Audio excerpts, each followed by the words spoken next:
Am I audible, anyone? Yes, sir, audible. Now my PPT is visible, na? PPT? No, sir. PPT is not visible. 1 minute, I just reshare again.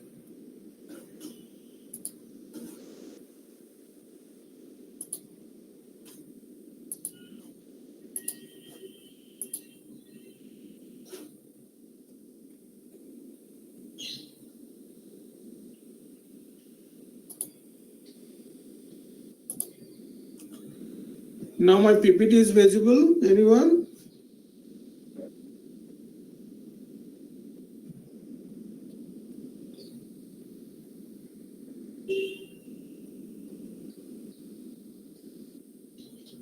Anyone? Now my PPT is visible?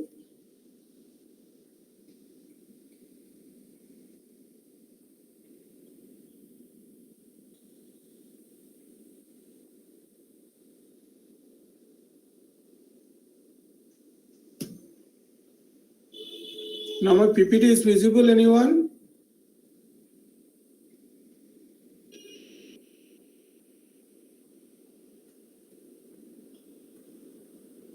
TLC member?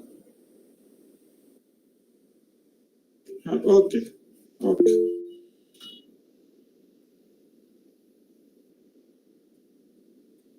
Okay.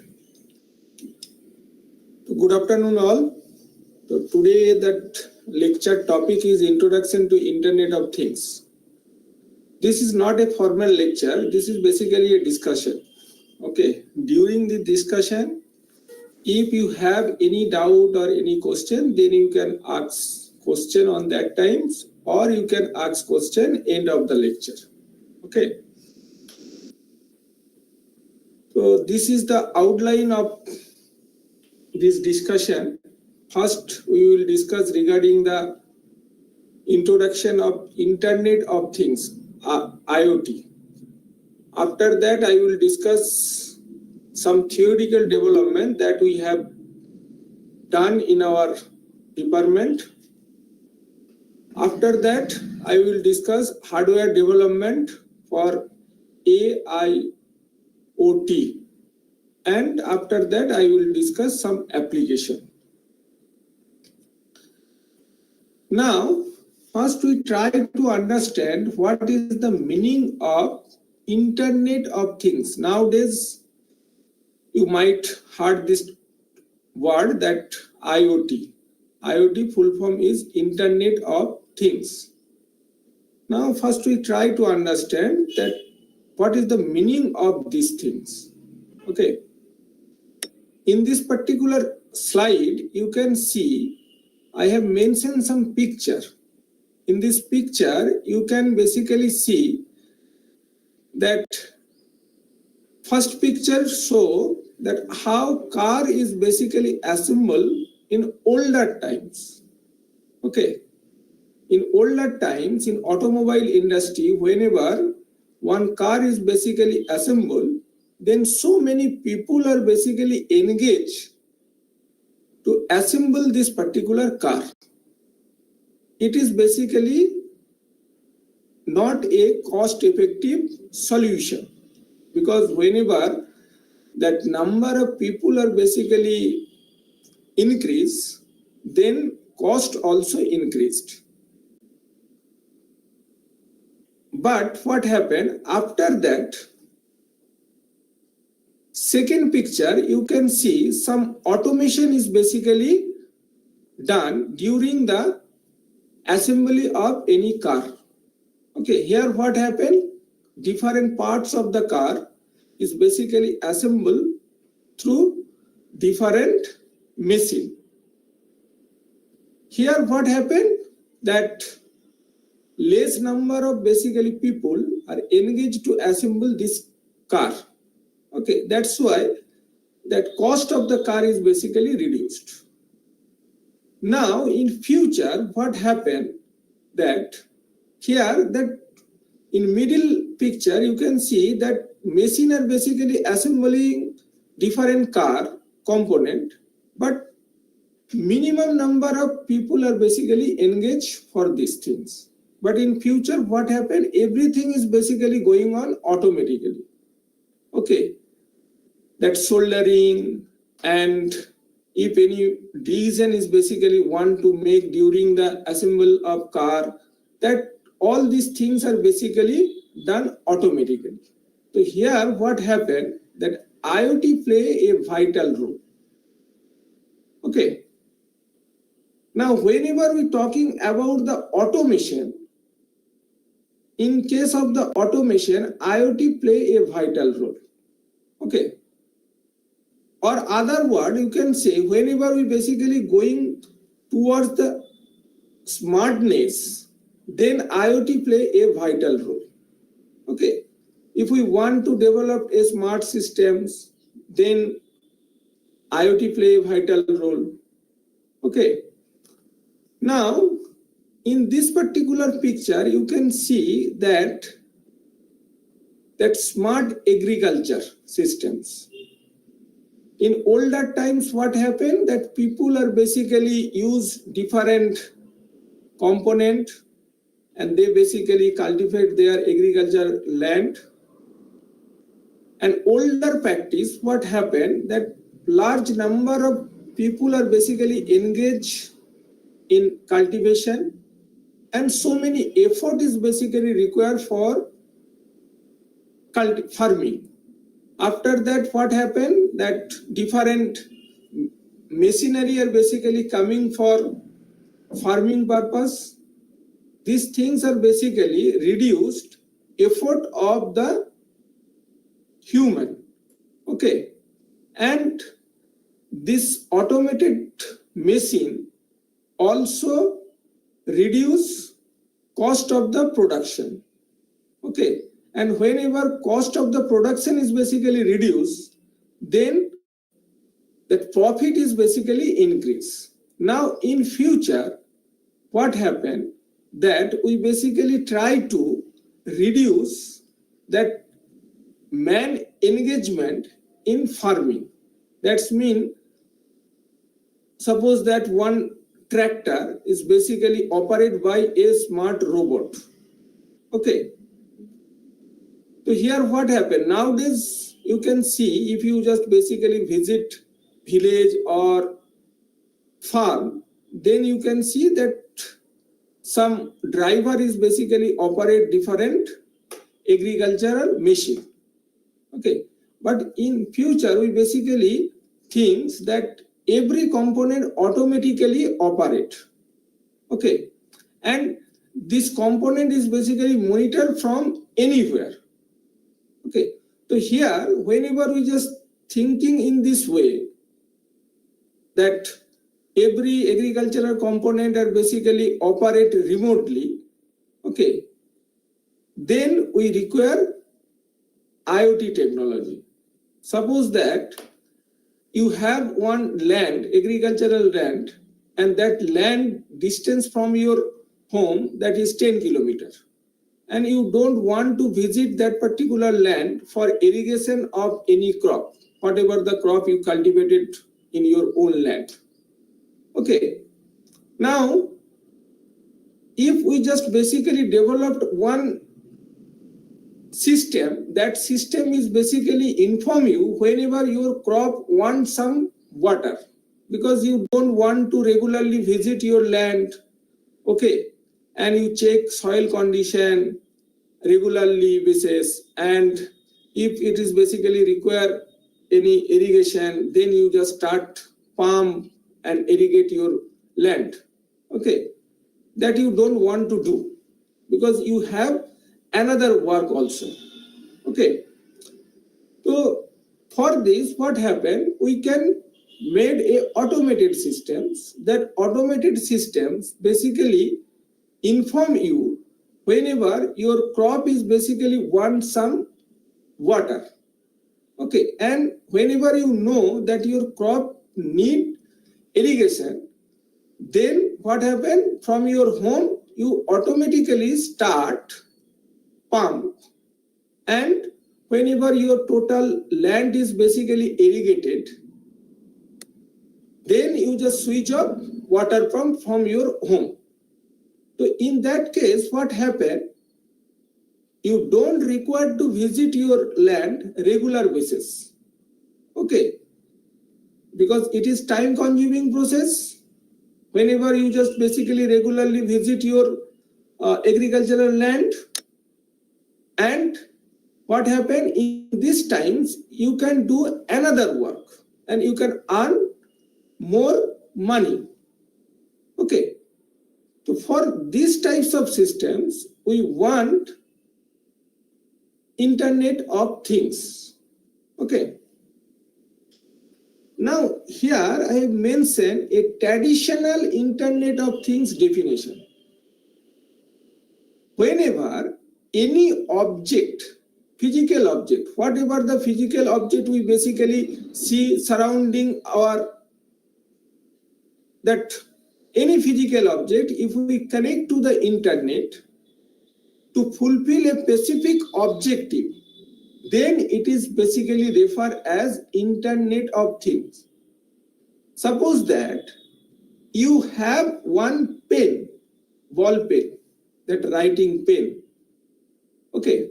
Now, if you just connect this pen to internet, okay, to fulfill a particular objective, suppose that you want that how many remaining ink are basically present in your pen, that is basically monitored through the internet.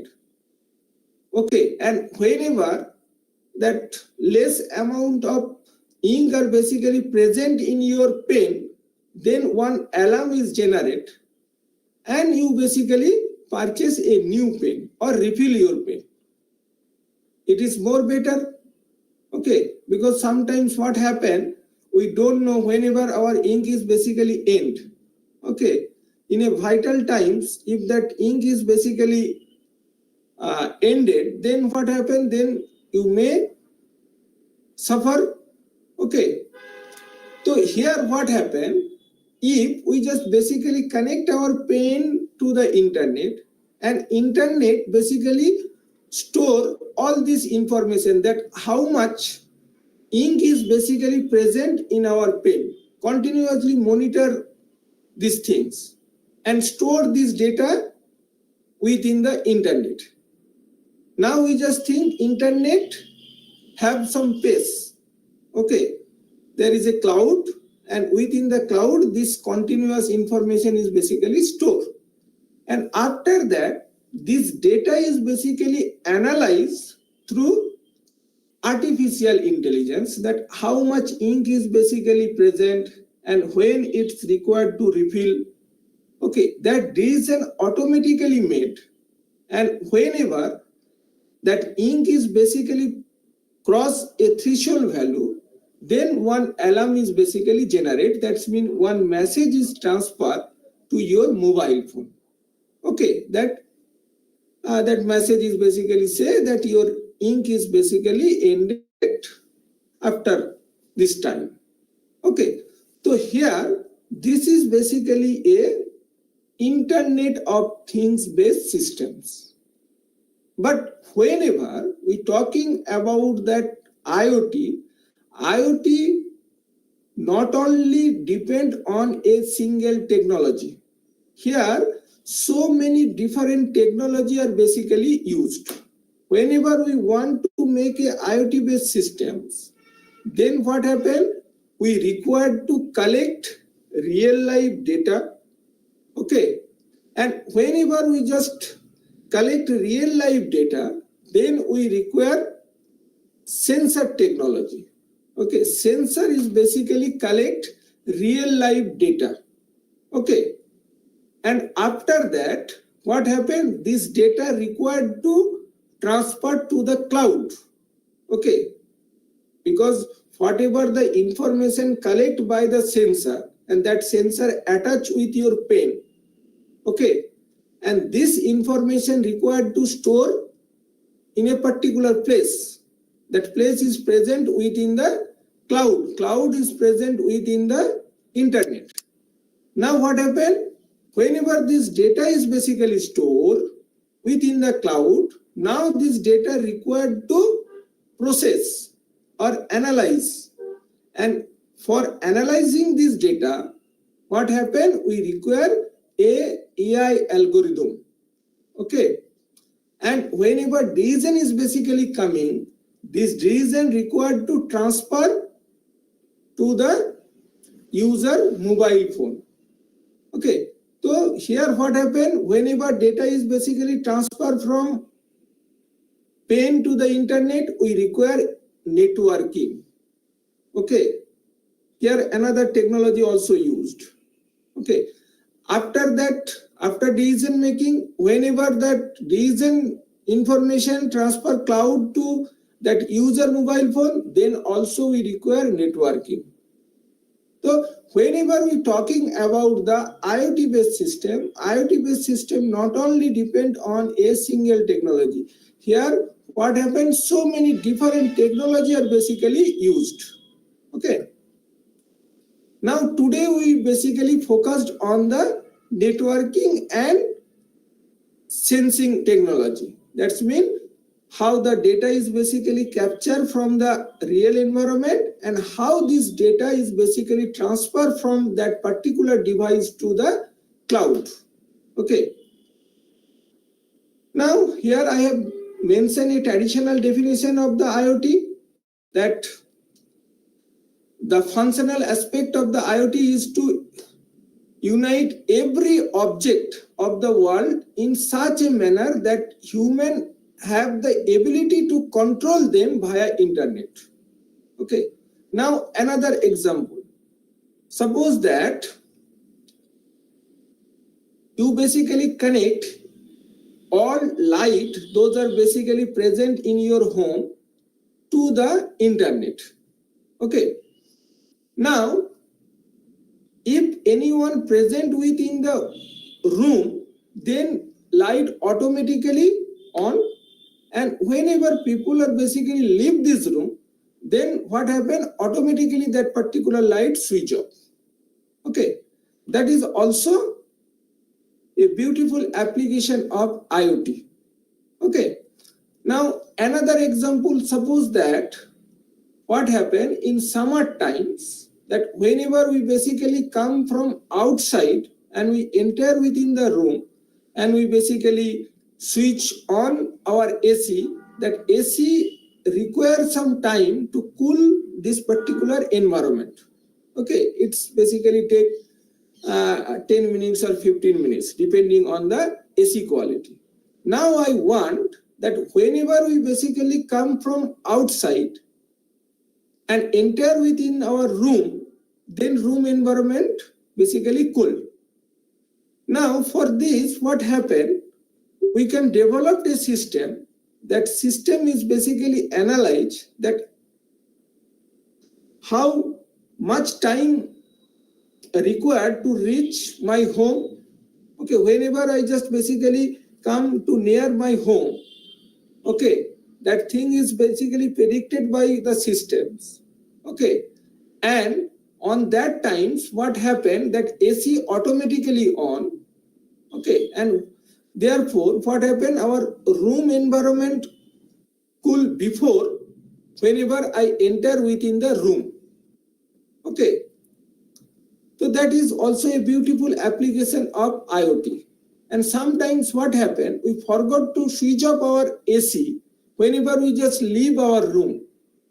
Okay, in that case what happened, that IoT based systems can automatically switch off our AC whenever we basically leave our room. So this is also a beautiful application of IoT. Okay. Now IoT, nowadays IoT have so many applications in healthcare, patient monitoring. Sometimes what happen in remote area, that good medical facility is not available. Okay, now for that what happened, we can develop a IoT based systems. That means some device we can develop, and this device capturing some physical parameter from the patient body, heart rate, blood pressure, okay, and some other temperature. This information captured by this device automatically and transferred to the internet, and internet analyze this data automatically, okay, and whenever this parameter is basically measured above the threshold value, then this information is basically transferred to the doctor. Okay, doctor is basically sitting in different location. Now this doctor is basically check this record, and if doctor analyze there is a emergency and any special requirement treatment is required, then that particular doctor inform to the patient or patient guardian, okay, and guardian basically taken care of this particular patient. So here what happened, that a doctor can monitor a patient from remote location. Okay, patient is basically present within the village, doctor sit in the city, and they are basically connected to each other through IoT based systems. Okay, that is also a beautiful application of IoT. And another beautiful application of IoT in healthcare systems, you may that realize this situation whenever we basically visit government hospital or any private hospital. Private hospital is little bit better compared to government hospital. In government hospital, that medical staff is very less. Okay, there are the so many patients are basically admitted, but few number of medical staff is basically there, and they are unable to continuously check all health parameter of the patient, those are admitted within the hospital. On that case, if we just basically developed some device, those are continuously monitor physical parameter and store this physical parameter to the cloud. Okay, cloud basically present within the internet. Okay, and analyze this data, and whenever that abnormal data is basically found and automatically informed to the medical person. So this is more better, and in this way more accurately we basically monitor large number of patients. So that is also a beautiful application of IoT. Similarly, nowadays IoT have so many other applications such like precision agriculture. In agricultural field, I have already told that the automated irrigation systems, okay, pest control systems. Suppose that you basically developed some device, that device is basically monitor there is any pest attacked within the crop or not, and whenever pest is basically attacked within the crop, then automatically once message is basically coming to the farmer mobile, and farmer basically take the action to control this pest. That is also a beautiful application of IoT, because what happened that for some of the pest immediately require some action by the farmer. Otherwise, what happened, if farmer is basically identify this pest after 2 or 3 days, that crop is basically damaged. So that is also a good application in agriculture. Excluding this, so many other applications also present within the agriculture. I just basically mentioned 1 or 2 applications. Livestock management, there is also a beautiful application area of IoT. Okay, that after some time we will discuss that some livestock management application we have developed in our lab, that you can monitor cow health, okay, from a remote location through the IoT based system. That is also a beautiful IoT application. Industrial management, okay, machine health we can monitor through the IoT based systems. Smart city development, that is also a beautiful application of the IoT. Without IoT, smart city development is not possible. Okay, smart village development, home automation. Okay, these are the different application area where we can apply IoT for automation, the systems. Okay. Now here I have shown some application related to smart village. Okay. Whenever we talking about the smart village is little bit different compared to smart city. Because whenever we talking about the smart city, in city, most of the city have a previous network infrastructure. Okay, that's mean cellular network is basically present within the city. If we want to connect any device to the internet, we can easily connect this device with the internet, because in most of the place within the city we have a good network connection. Okay, but if we're talking about the village, that nowadays it is little bit better, that most of the village are basically have cellular connection, but still now so many village are basically present within the India, there is no cellular connection. Okay, and if some village have cellular connection but their that signal strength is very poor. Okay, that's why whenever we basically want to connect any physical object to the internet in village, that is the most challenging issues.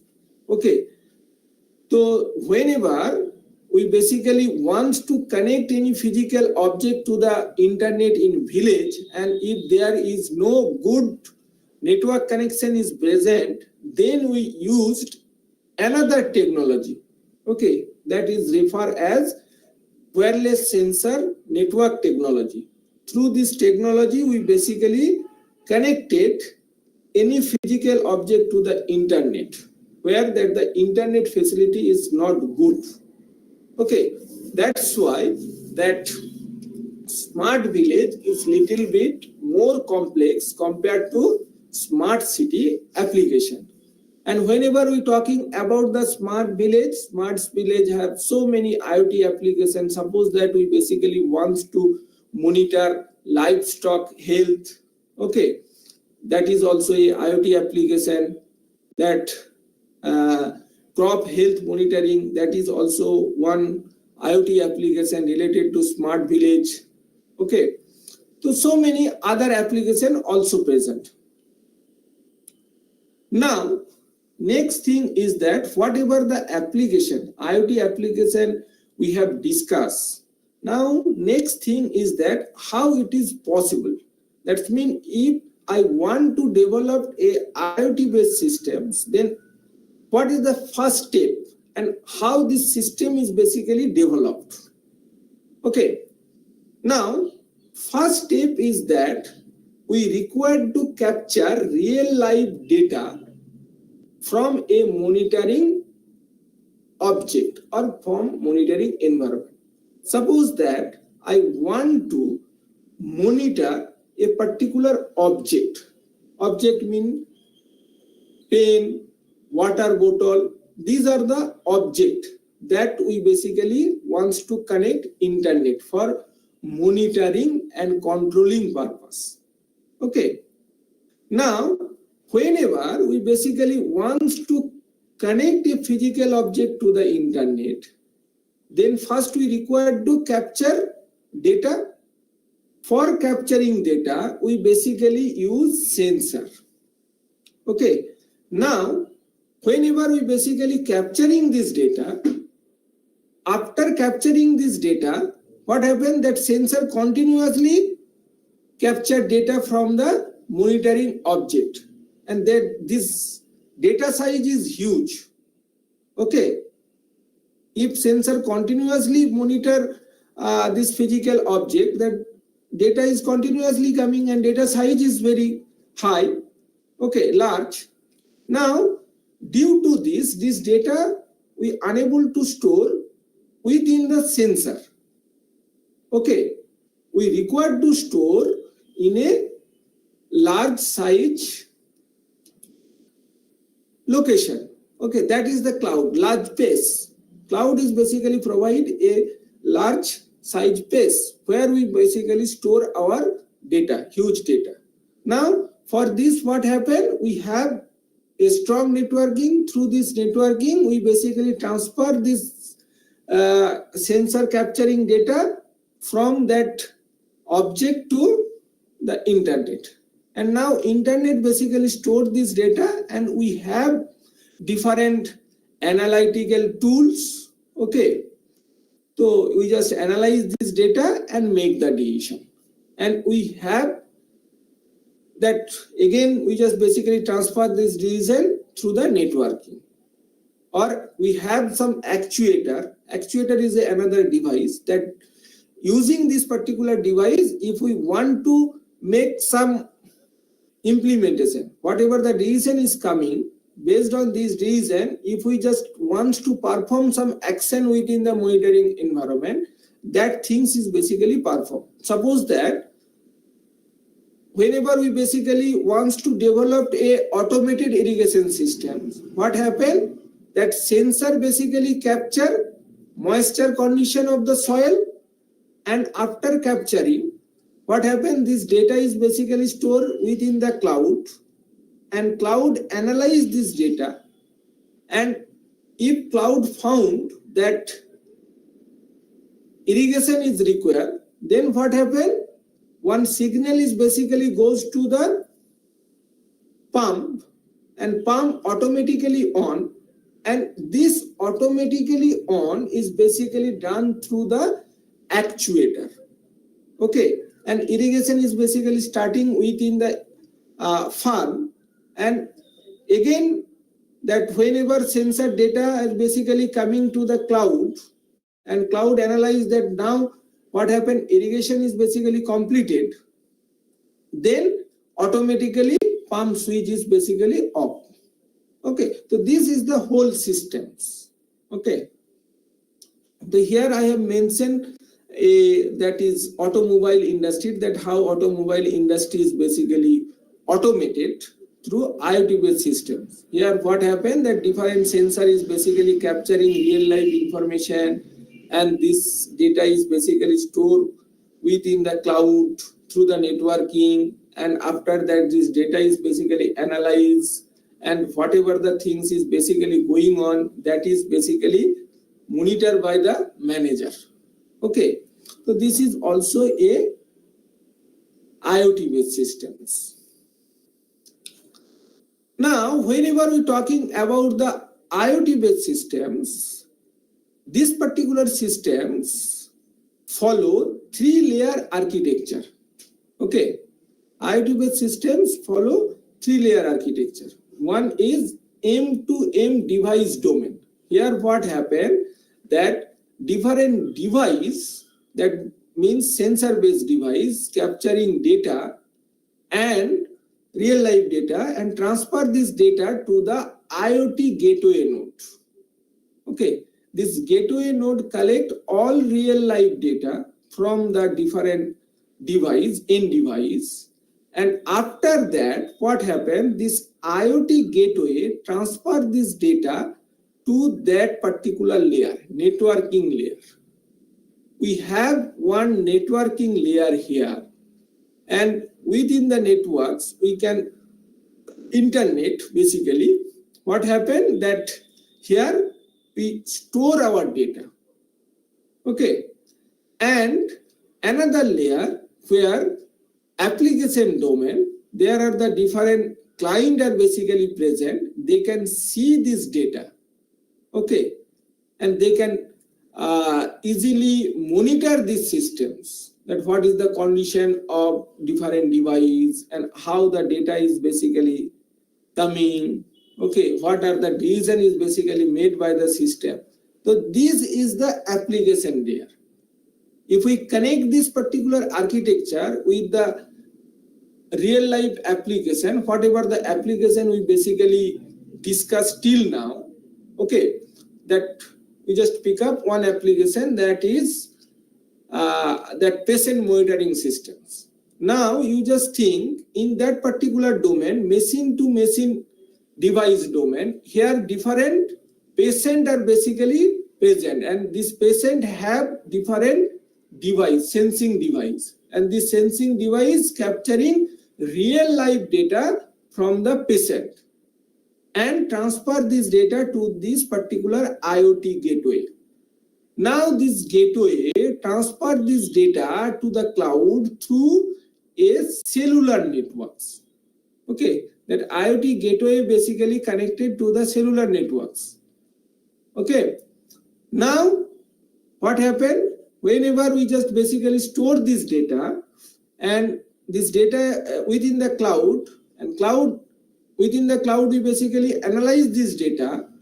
Now whatever the decision is basically making within the, after this analysis of data, real life data, this decision is basically transferred to the doctor. Doctor is basically present in application domain, or medical staff is basically present within the application domain. So this is the core architecture of any IoT based systems. Okay.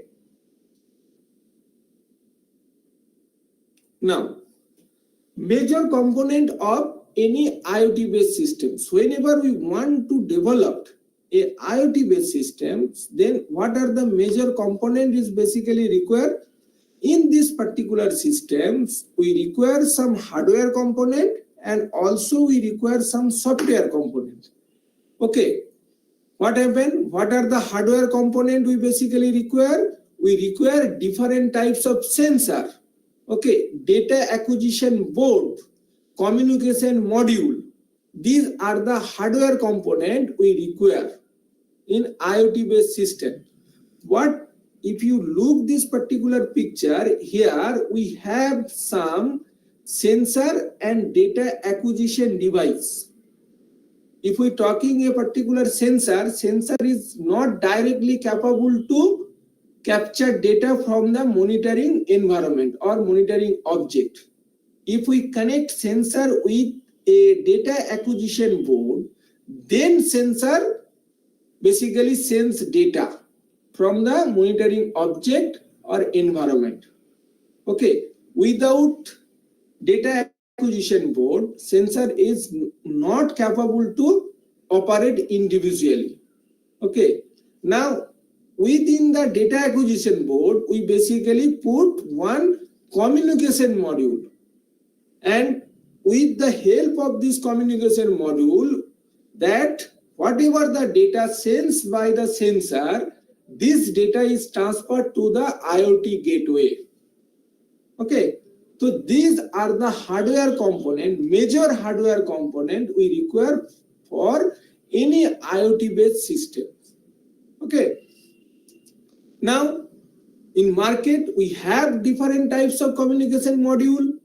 Okay, that GB, NB-IoT, okay, 6LoWPAN, IPv6, these are the different communication module.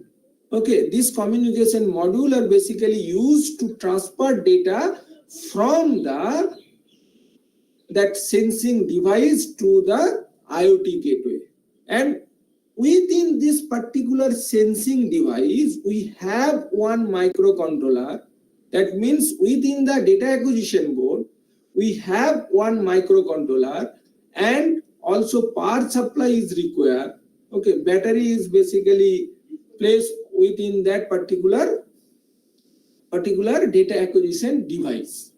Okay, so I have mentioned these things, that the microcontroller, firmware, sensor, control unit, actuator, that's been if we just perform any operation within the monitoring environment, then we need actuator.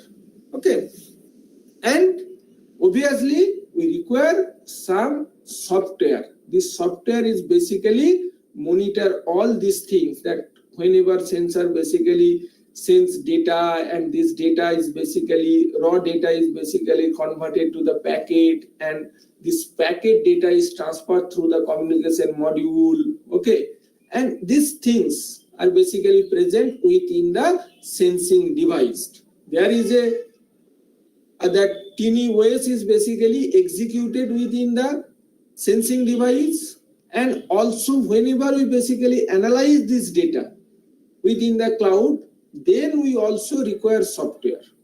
Okay, this software is automatically analyze this data and make the decision. So these are the major component for any IoT based system. One is the hardware component, and within the hardware component, that communication module and sensor, microcontroller, these are the component. These are the hardware component. These are present within a sensor node. Whenever that sensor connect to a data acquisition board, this whole things is basically referred as a sensor node. Okay, if you look at this particular picture, this smart sensor, this whole system is basically referred as a sensor node. Here sensor is present, communication module also present, these are the hardware component, and battery power also present. Okay, and other thing also present here. These are the major component: controller, transmitter, okay, receiver, and sensor. Okay, so this whole thing is basically referred as sensor node, and software is basically executed within this particular device and also within the cloud. So whenever we're talking about the IoT networks, the IoT protocol stack, you can see in this particular picture, this is the IoT protocol stack: physical layer, MAC layer, adaptation layer, networking layer, transport layer, application layer.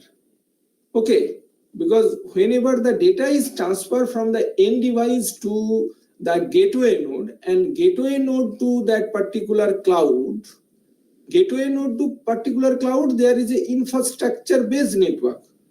For infrastructure based network, we have different standard protocol. But other side, whenever data is basically transferred from the end device, that means sensor node to the IoT gateway, there are no standard protocol is basically available still now. Okay, so many challenges are basically present. Okay, whenever we basically transfer data from the end device, that means sensor node to the IoT gateway. So that's why still we basically developed developed data routing protocol. Okay, and so many other issues also we basically solve here. Okay, now networking technology, so many different challenging issues are present within the IoT based systems. Okay, I have already told here two parts are basically present. If we just look in network perspective, then IoT based system, two part is available. One part, that means whenever data is basically coming transfer from the end device, that means sensor node to the IoT gateway, there is no infrastructure, and these things are generally done through wireless communication. Now another thing, whenever the data is basically reached to the IoT gateway, then what happened? IoT gateway transfer data to the cloud through infrastructure based network. That means there is a proper infrastructure. Okay, so now for this infrastructure-less networks, what are the major requirement or what are the major challenging issues are present with this particular infrastructure-based network that I have mentioned in this particular taxonomy. Okay, communication module. What are the communication module we basically use for this particular data gathering from the end device to IoT gateway? And what are the requirement? Okay, low cost, low power consumption, fault tolerance, these are the requirements. Security, scalability, mobility, these are the requirement.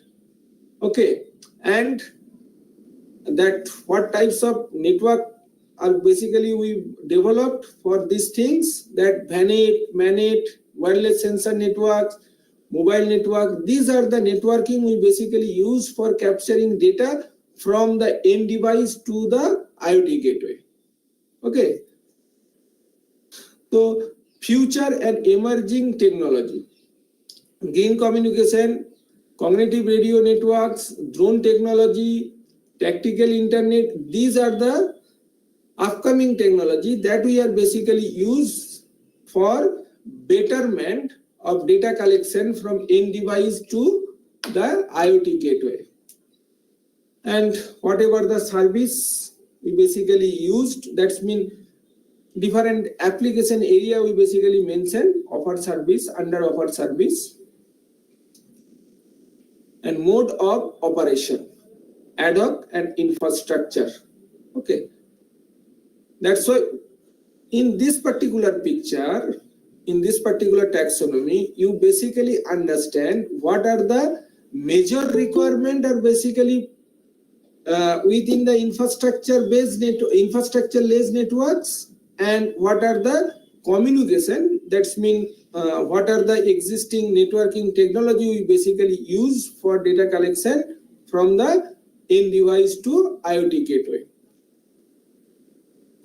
So communication technology, what are the communication technology we basically used for data capturing from the end device to IoT gateway, that I have mentioned, their standardization, their range, their data transmission rate, that I have mentioned in this particular table. Okay. Now here is little bit more details. Now what happened that generally whenever we basically connect different physical object to the internet, then that large amount of physical object, large number of physical object are basically connect to the internet. Suppose that whenever we basically wants to connect that all light of a building to the internet, then what happened? That in a multi-story building, so many light is there, and this all light is basically connected to the internet. Okay, for automatic controlling of this light. Now, if we directly connect each light to the internet, it's not a cost-effective solution. Here, network is available. That means here cellular network is basically available within the building. We can easily connect each device directly to the internet. Okay, there is no issue. But whenever we connect each device directly to the internet, then it is not a cost-effective solution. Okay, because so many other modules we also require to put. And another things, if all devices connect to the internet directly, then traffic of the internet also increased. Okay, so that's why what happened, we basically developed a local ad hoc networks. Okay, for all between this all light within the multi-story building. Suppose that there is a 1000 light, and between this 1000 light, we basically developed a local networks, ad hoc networks, and that network is basically referred as wireless sensor networks. And we basically put a base station, just like a gateway node, for this particular networks, and gateway node store all this information and process this data, okay, and make the decision whenever it required to switch on and switch off. And gateway node, if basically need to transfer data to the internet for use, for end user use, then this gateway node transfer this data to the internet. Okay, so this is basically a cost-effective solution. Okay, whenever we basically developed a local ad hoc network, that is wireless sensor networks, then what happened? Low-cost communication module we basically use for data transmission. that is reduced networking cost.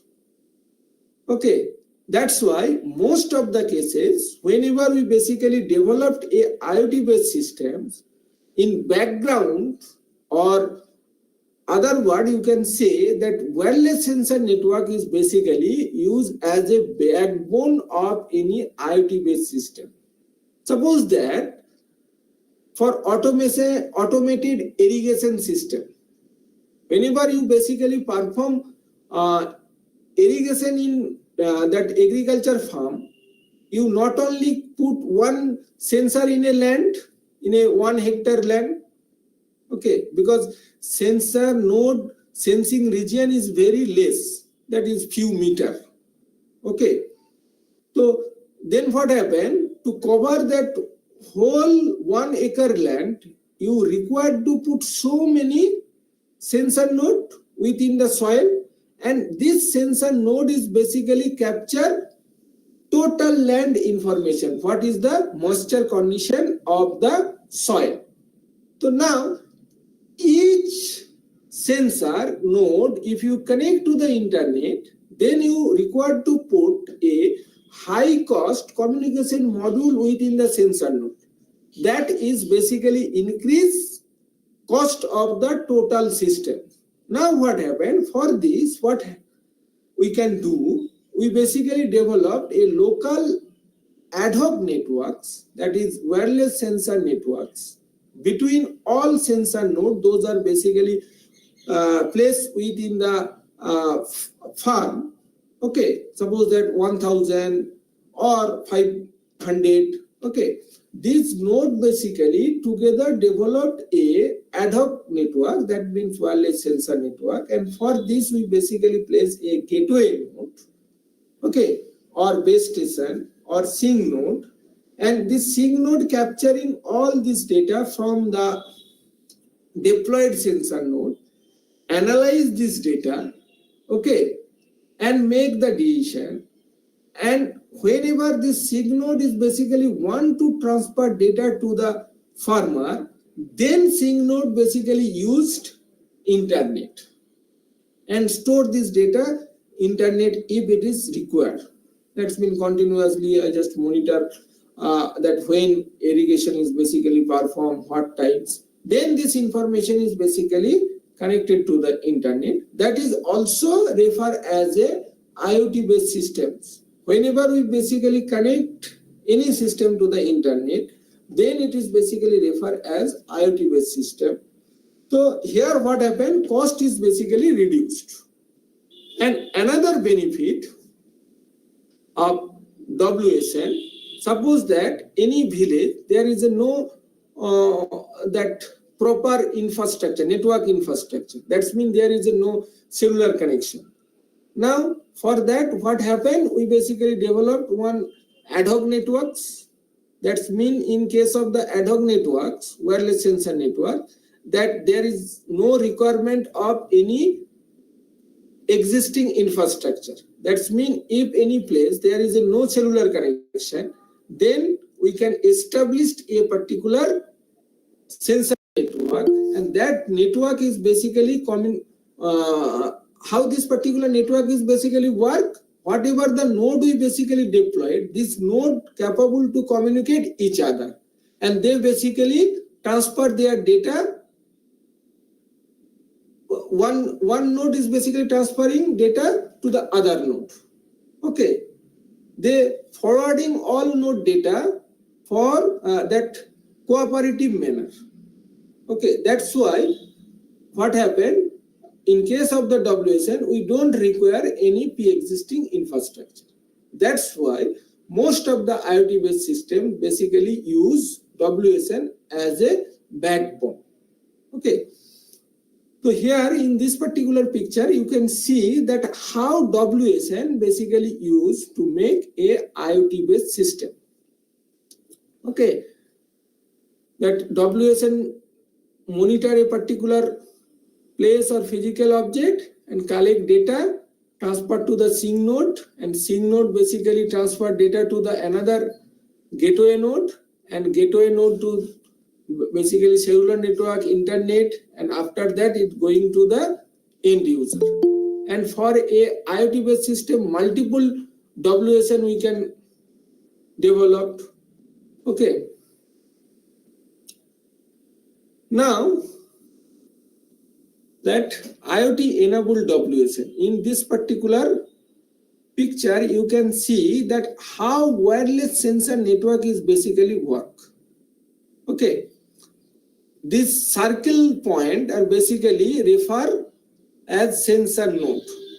Okay, this sensor node basically sensing some physical parameter from the surrounding environment and transfer this data to the gateway node or base station through multi-hop communication. Okay, each node have a communication module. With this communication module, they basically transfer data to the other node, and other node forward this data to next level node. In this way, data is basically reached to the base station. That's why this node not require any pre-existing network for transmitting data to the end user. Now, base station is basically connected to the internet, and through the internet, that user basically access this data. So this is the wireless sensor networks. Okay. Now, in this picture, you can see that how sensor node look like. Soil moisture sensor. This is the sensor, and this sensor is only working whenever this sensor is basically connected to that particular that data acquisition board. Okay, mode or this device is also referred as a data acquisition board. Data acquisition board. Whenever this particular sensor connected to this particular data acquisition board, then sensor basically work. Okay. Within the data acquisition board, we have one microcontroller that controlling all operations that perform within that particular data acquisition board. We can connect different sensor, and we have a external memory port, and we have a transceiver. That's mean communication module. Within the communication module, we have one transmitter and one receiver. Okay, and within this particular mode, we have also a power source. Okay, whenever this sensor basically have the power source, then its sensor basically going to active state and capturing real life data and transfer this data to this particular mode or data acquisition board.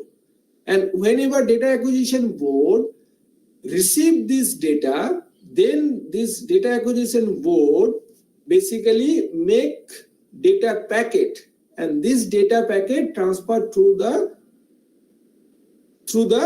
communication module. And data acquisition board have a very limited memory space. That's why within the data acquisition board, we are unable to store huge amount data that is basically captured by the sensor. Because whenever we just use a sensor, whatever the timer we basically set within the data acquisition board through programming, during this time period, this node or this sensor is capturing data. Suppose that we fit 1 minute interval. So each 1 minute interval, sensor continuously capture data. That's why if we just monitoring a particular land for irrigation purpose, suppose that after 15 days or after 1 month, we basically wants to irrigate a particular crop. That is totally depending on the crop. Okay, some crop require frequently water, or some crop is basically require less frequent water. Okay, now but sensor node work continuously. If we just put that 5 minute, 20 minute, if we just put that 1 hour interval, then you just think how much data is basically captured by the sensor node. Okay, or 1 day interval, also that is huge amount of data is basically captured by the sensor node. Okay, now this huge amount of data not capable to store within the mode. Mode have a very limited memory space. That's why we require to transfer this data to the cloud or gateway node. Gateway node have that enough space to store all data. And another challenging issues within the mode or data acquisition board, we have a very limited capacity microcontroller. Okay, that microcontroller unable to execute that data analytics algorithm. That's mean within the data acquisition board, if we want to execute a heavy loaded algorithm, that is not possible. Another things that if we want to increase the capacity of the microcontroller within the data acquisition board, then cost of the node is also increased. Okay, that's why what happened? We basically not increase the capacity of the microcontroller, or other word you can say we are not increase the capacity of the data acquisition board. Okay, if we just increase the capacity, memory size, microcontroller capacity, then what happened? Cost of the network is also increased. Okay, now these are the real sensor node. This node we are basically developed in our lab. Here you can see these are the real sensor node. Here we have that X-Pro, that is the communication module. We have a display unit. We at Mega 328 we have a microcontroller. Okay, and also we basically add some sensor. These are the real sensor node. These are old real sensor node. Nowadays that size is basically reduced. And whenever we're talking about the sensor networks, wireless sensor networks have so many challenging issues.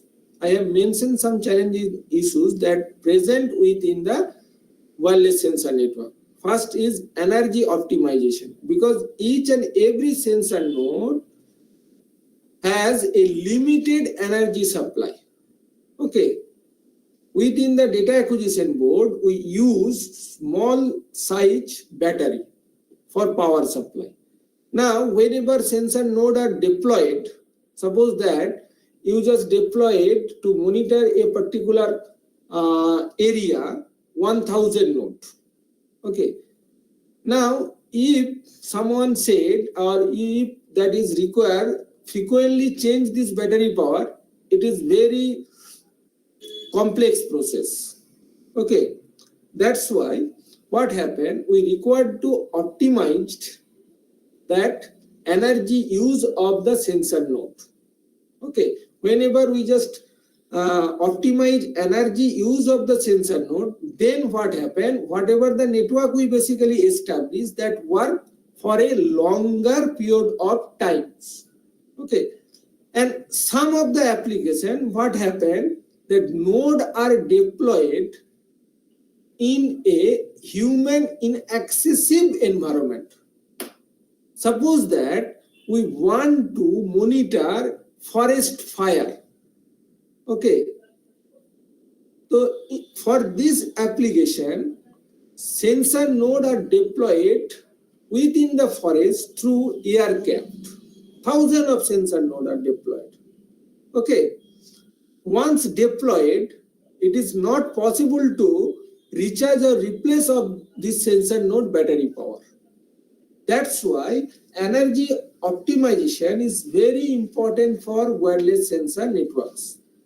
If we optimize energy consumption of the sensor node, then network work for a longer period of times. Data routing problem. Whenever data is routed through the network, this wireless sensor network, in monitoring environment, there are so many obstacles are basically present. This obstacle preventing communication between two nodes, because node have very limited capacity communication module. Okay, size of the antenna is very less. Okay, if big size rock is present between two nodes, these nodes are unable to exchange their data. If there is a big size T, then this prevent the communication of these two nodes. So that's why what happened, that how data is basically reached to the gateway node or base station through optimal path. Okay, if data reach to the gateway node or base station through optimal path, then energy consumption also reduced. Okay, and data transmission delay also reduced. Okay, that's why these are the data routing problem. Fault detection recovery. What happened in wireless networks, fault occurrence probability mainly for WSN, where we basically use low cost communication module. Fault occurrence probability within the WSN is very large compared to traditional networks. Traditional network means that wire networks and Wi-Fi, Bluetooth, those are basically these things are we basically generally use in our home and other things. Here fault occurrence probability is very less, because here what happened, we used a high capacity communication module. Okay, and therefore whatever the obstacle are basically present between two communication module, they are unable to prevent communication. But in case of the wireless sensor networks, what happened, whatever the if large size physical object present between two nodes, they basically prevent the communication. And due to the earthquake, okay, due to the other that environmental condition, what happened, that communication links continuously break down. Okay, that's why. And what happened, another thing also in wireless sensor network, in sensor node we basically used low cost component. That's why fault occurrence probability within the sensor node is much more. This low cost device, after some time they going to faulty. So that's why fault detection and recovery, that is the most important things for wireless sensor network for maintaining quality of services. Obstacle detection and avoidance, that I have already told. Coverage problem, sensor node generally deployed randomly. Suppose that in forest fire monitoring, in that particular application, sensor node randomly deployed. That's why coverage, that node basically deployed in such a way that every region of a monitoring area must be covered. That is also a problem, how we just basically deployed sensor node. Congestion control, congestion occurrence probability, that's been one signal overlapping another signal. That problem is also present within the WSN. Load balancing. Okay, so these are the some of the major challenging issues that basically present in wireless sensor networks. Okay. Now, next thing is the data gathering. I have already told data collection, centralized data collection put extra burden on the node. Okay, what happened in wireless sensor networks, whenever that each node directly transmit data to the gateway node or base station, then energy consumption rate of the sensor node is more.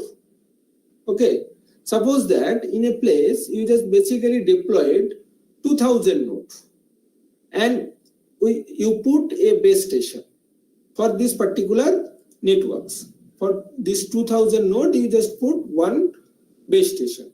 Now, what is the objective of this network? That whatever the 2000 node you just basically deployed, these all node capturing physical parameter from their surrounding environment and transmit this data to the base station or gateway node.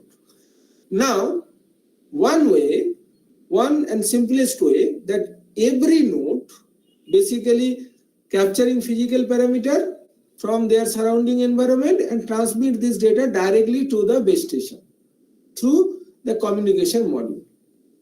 Okay, that is the simplest way. no requirement to exchange one to other and other thing. Every node directly communicate to the base station and transmit their data to the base station. Now, what is the challenge here? Here, challenge is, it is a very simple thing.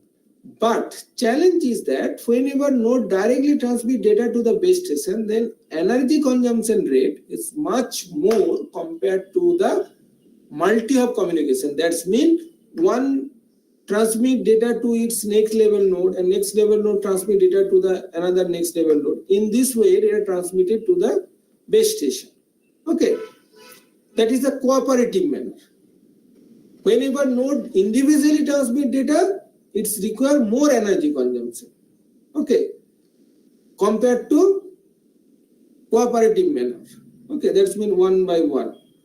And another major challenging issue is that whenever we just talking about the direct transmission, that is the communication range. That's mean if any sensor node wants to transmit its data to the base station directly, then this node require a strong communication module. But we have already discussed that each and every sensor node use a low-cost communication module. Whenever we use a low-cost communication module, this module have a limited communication range.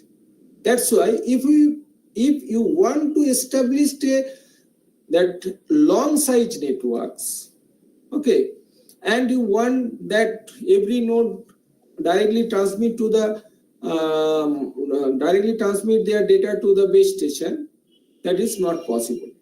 Okay, now for this, what happened nowadays, we are basically using this technology, that is clustering technology. In case of the clustering technology, what happened, that we basically developed some group, okay, group of nodes. This group are logically created after deployment of node. Okay, and each and every group have a group head. This group head collect data from all group member node and transmit this data to the base station through other group head. Here what happened? Multi-hop communication is basically going on. That means data is first reached to the cluster head then transmit to the another cluster head. If this cluster head basically present far away from the base station, then what happened? This cluster head basically transmit data to the next level cluster head transmit data to the another next level cluster head. In this way, data reach to the base station. What happened? In this particular, it is proven that clustering based data transmission is more energy efficient compared to the direct transmission. Okay, so these are the two general data transmission technique that we basically used for wireless sensor networks. Now, what happened? Whenever we talking about the cluster-based data routing scheme, in case of the cluster-based data routing scheme, that some problem is there, that load balancing problem. In cluster-based data routing scheme, what happened? That energy consumption rate of the cluster head is much more compared to cluster member node, because that work performed by the cluster head is much more, because that cluster head collecting data from the cluster member node, after that aggregated this data, and then this data is transferred to the other cluster head or forwarded this data to the other cluster head. But a simple cluster member node, they only sense data and transmit to the cluster head. Okay, so that's why energy consumption rate of the cluster head is much more compared to a cluster member node. For this, what happened? After some time, cluster head are basically die. And once cluster head is die, then total network is basically going to the dead condition. The network is not working. Okay, So that's why what happened, that cluster head rotation policy is basically taken into account. That's mean one node play cluster head load for a particular times. After that, another cluster member node are basically play cluster head load. Okay, and after some time, another cluster member node play cluster head load. In this way, all cluster member node are basically play cluster head load, cluster head as a cluster head for a particular specific time. So for this particular case, what happened, that energy consumption rate is equally distributed within the cluster. But still now, what happened in cluster-based data routing policy, some of the nodes consume much more energy compared to other nodes. Okay, because whenever cluster head are basically transmitting their data to the base station through multi-hop communication, that means if some cluster head basically present far away to the base station, then what happened? This far away cluster head transmit data to the next level and next level to another next level towards the base station. So in this way, when data is reached to the base station, then base station nearest cluster head are basically heavy loaded. So in this way, energy consumption rate is not equal within the networks. That's why some node die early compared to other nodes. Okay, so that issue we basically solve a particular techniques, and this technique is basically referred as a green cluster based routing scheme for large scale wireless network. And that particular technique basically published in this particular Journal of Communication Systems. Okay, Wiley publisher. This is our work. Here, I just simply that what exactly we basically done under this particular work, that I explain. What happened, that this red node is early diode node. Okay, but this blue node, these are the active node. Active node, that means these node are basically capable to transmit their data to the base station. But what happened, due to multi-hop transmission, that means one node transmit data to the another node transmit data to the another node. That's why when this red node appear within the networks, then total network is basically going to dead condition. But that blue node still capable to transmit data. Okay, now our objective is to how to utilize all node energy fully. Okay, that's mean almost similar times all of the node within the network are basically died. For this, these are the objective. I'm not going to more details of this, that these things are basically taking lots of time. What happened for this? We are basically proposed a fuzzy based approach. What is the fuzzy based approach? What is the core thing? That is, first is reduce the energy consumption of the network, reduce inter-cluster traffic load, balance energy consumption of the cluster head and cluster member node, and after that experimental result. Now we used fuzzy rule base. Using fuzzy rule base, we classified all deployed nodes into different categories. Okay, some nodes are heavy loaded and remaining energy is very less. Some nodes are less loaded but remaining energy is very high. Okay, so in this way we just basically classified all deployed nodes, and based on this we basically pick up cluster head, base cluster head. Which one is basically base cluster head for a particular round or for a particular times, and we select this node as a cluster head. And after that, what happened, whenever faraway cluster head from the base stations want to transmit data to the base station. They are not using intermediate cluster head. They are using a traffic node. Traffic node is basically a less loaded node, but their remaining energy is very high. In this way, what happened? We are balancing energy consumption of all the deployed sensor nodes. Okay, that is the core concept of this paper. Okay, here you can see node classification through fuzzy logic. That is the one part of this particular paper. Cluster formation, that is the another part, and load balancing data routing.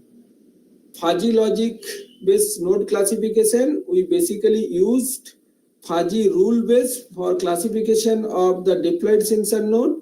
After classification, we from cluster within the networks based on their status, and after that, whenever cluster formation is basically performed, then what happened, that based on the cluster load, that means if cluster head is basically present far away from the base station, then load obviously large on that particular cluster head. On that case, what happened, how we just reduce load of this cluster head to select a traffic node. Traffic node, not a cluster head node. It is a less loaded node with high remaining energy. Okay.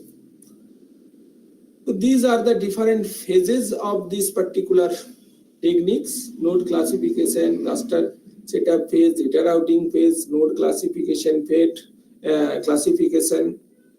Again, that phase is basically repeated. These things is continuously repeated. Okay. In a single phase, these are the different work basically performed. Okay. So cluster formation, these are the message format. What message are basically exchanged between the node. Whenever these nodes are classified and cluster formation are basically going on, these nodes are all individual. They are not connected to each other. Okay.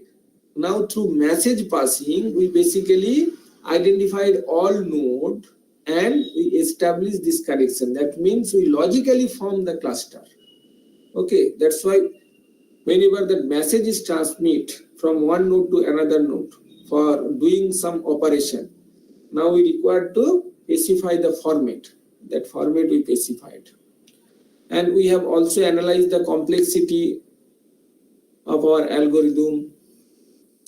And after that, result, obviously we just basically pick up some evolution matrices. Okay, network lifetime, energy consumption, residual energy of the node, and our algorithm is basically so better result compared to the other existing algorithm. These are the theoretical. That's why I'm not taking so much time to discuss these things, because these are not interesting, boring things, these things, theoretical. Now, next thing is interesting, that emergency evacuation systems with IoT enabled WSM. Here, what happened? Here we are basically developed a systems. Okay. In this particular systems, what happened, that whenever any emergency situation occur within a building or within a large hall, then our systems automatically detect this emergency situation and generate one alarm and guided all people to leave this particular place, safely leave this particular place. This is also a very beautiful IoT application, and this work is published in a good journal, IEEE good journal, that is the IEEE Internet of Things journal. Its impact factor is very high, 9.93 almost. That is a good impact factor in our engineering field. Okay. Now I just take 5-minute or 10-minute break, and after that we will again start.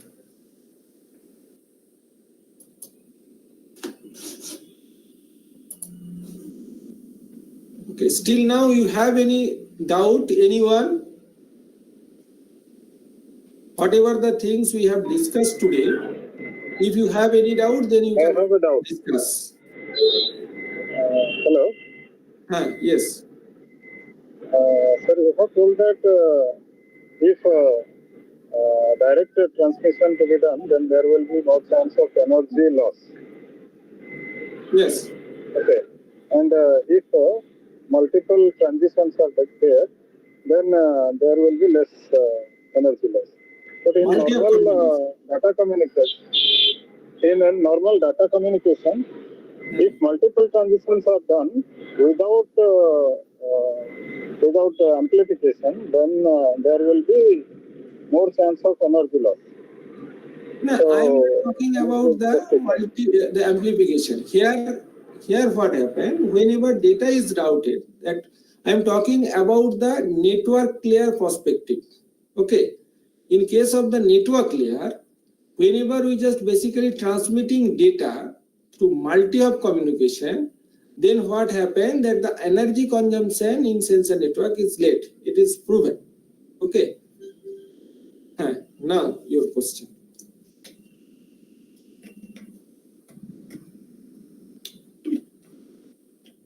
Anyone? Hello. Yes, sir. I have one question. Consider a situation where we need a continuous real-time data from the sensor node, means from the sensor. But in some situation, if the sensor means the particular end device or the sensor is not working, or due to the delay of congestion delay or traffic delay, a crucial duration in which data should be given to the cloud for the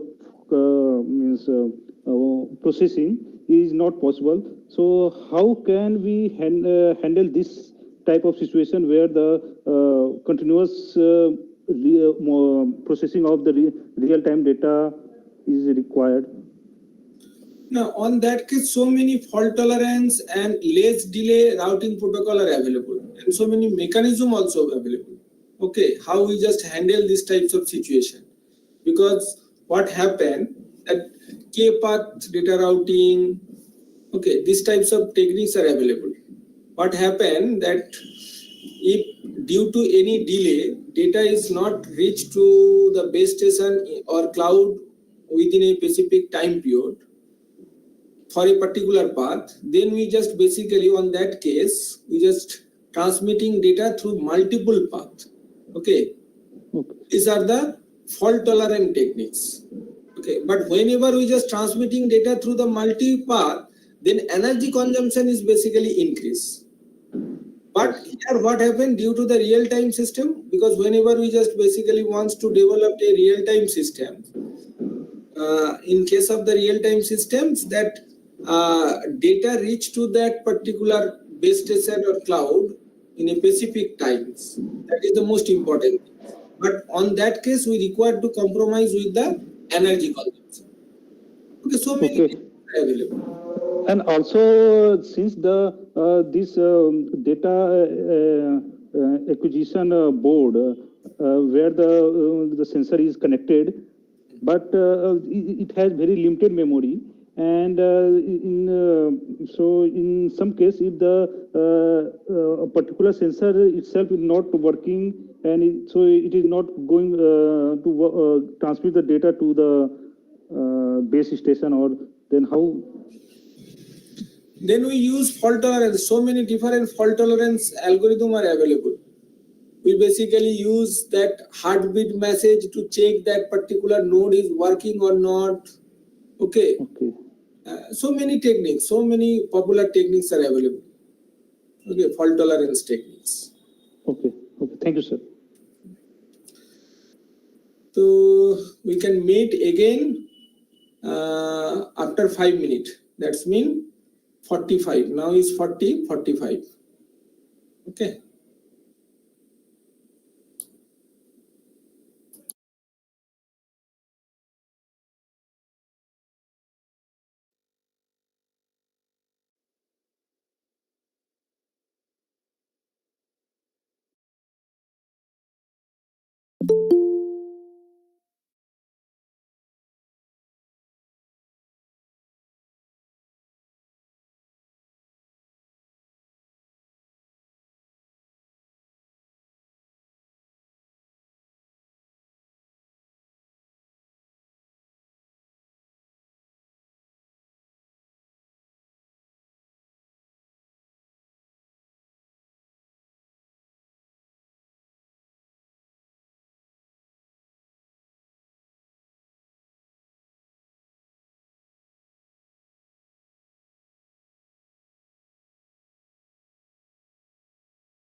Now my screen is visible, anyone?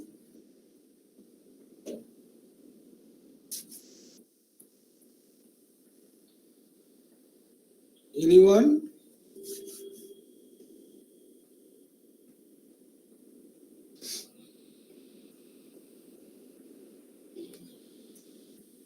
Now my screen is visible, anyone?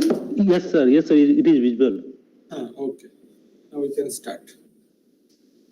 That's what I have told you, that we just basically developed one IoT based systems where we basically monitor any emergency situation within a building or within a closed environment. And whenever any emergency situation, just like fire or any poisonal gas, is basically detected by the deployed device, and immediately alarm is basically generated, and also for evacuation purpose, what happened, for each individual a safe path is basically generated. Okay, because what happened in emergency situation, that people are basically try to leave this particular place as soon as possible. Okay, that's why suppose that in a room there is so many multiple exit point, but that every people basically wants to leave this particular place whatever through the nearest gate, and that's why within the nearest gate what happened, that congestion is created, and due to the congestion that so many accident is basically happening.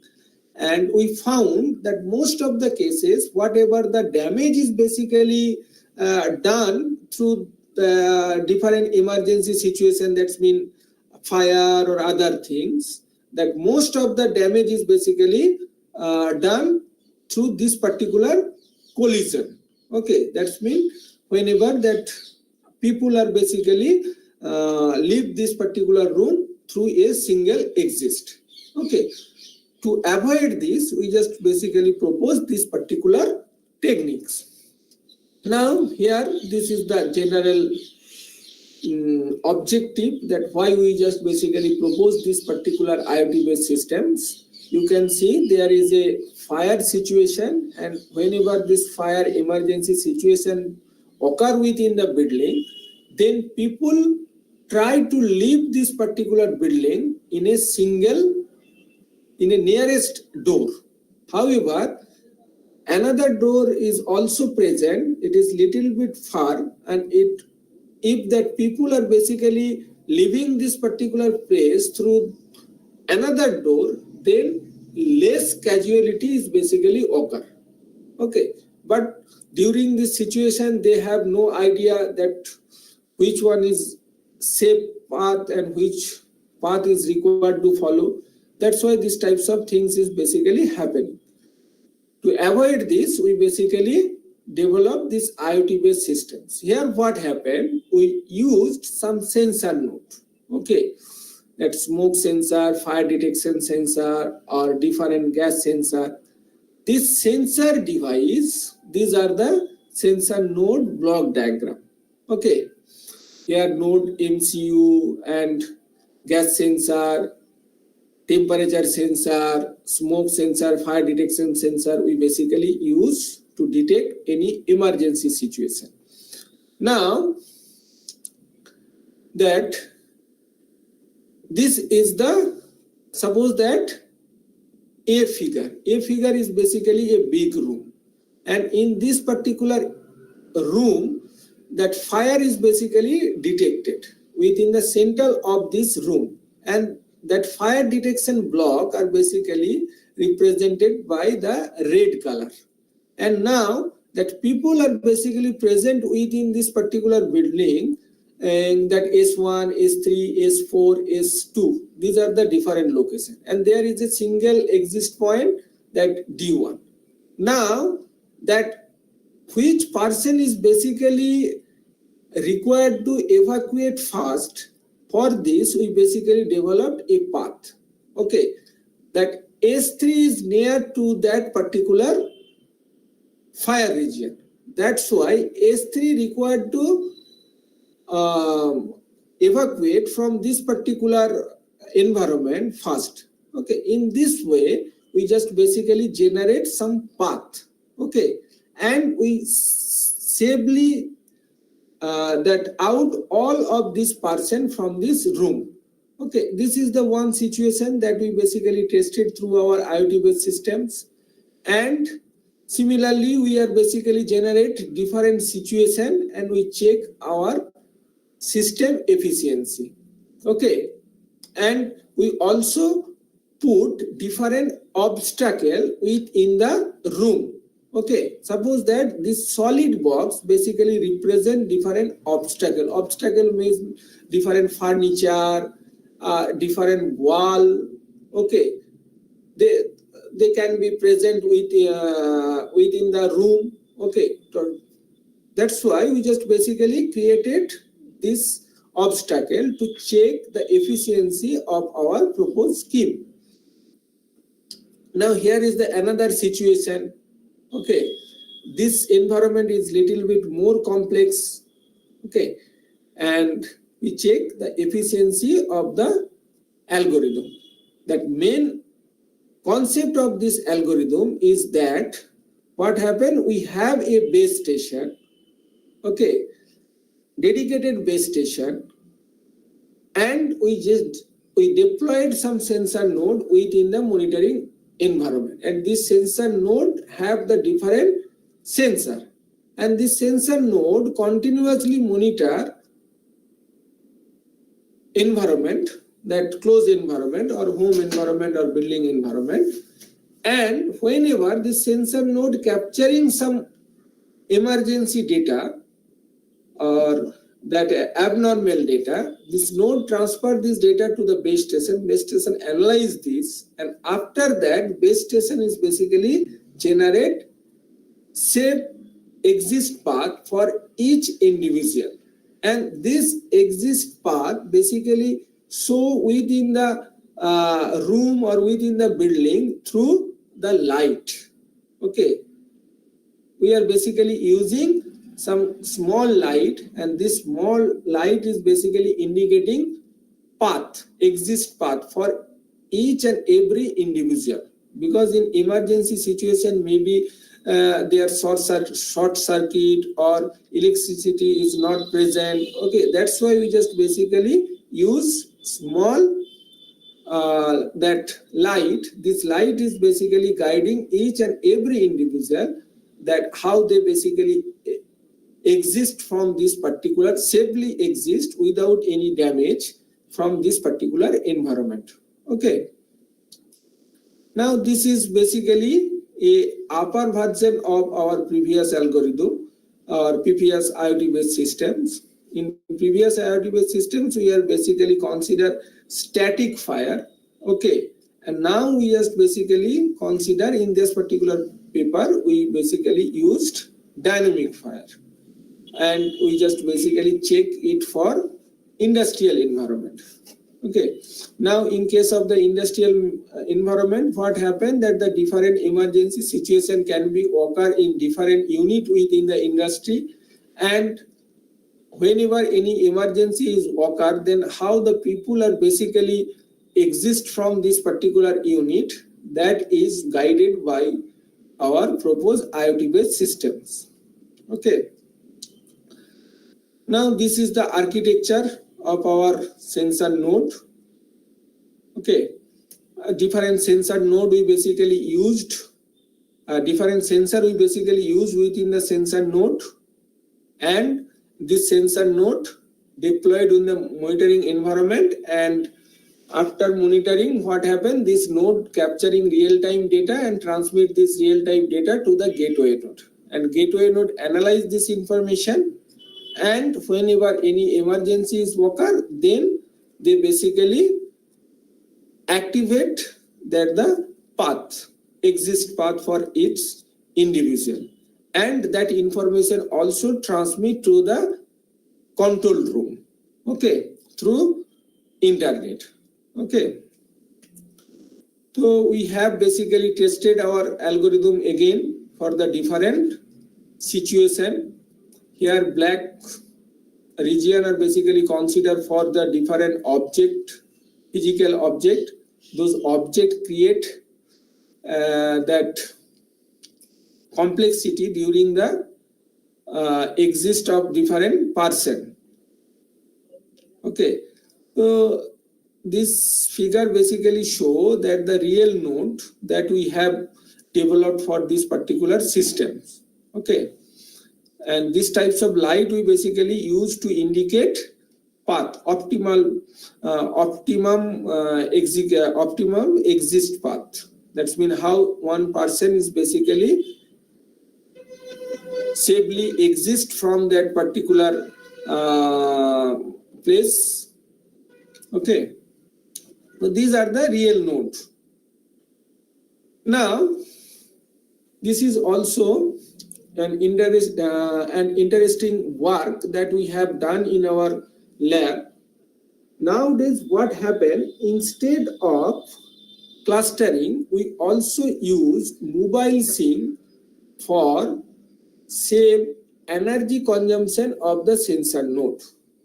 Now in previous discussion, what we have discussed, that sensor node are basically organized into different cluster logically organized into different cluster, and after that what happened, that cluster member node collect data from the surrounding environment and transmit this data to the base station, that cluster head aggregate this data, and after that this data transferred to the base station through multi-hop communication, through use of other cluster head, next level cluster head, or in our previous proposed scheme we basically use traffic node, through traffic node.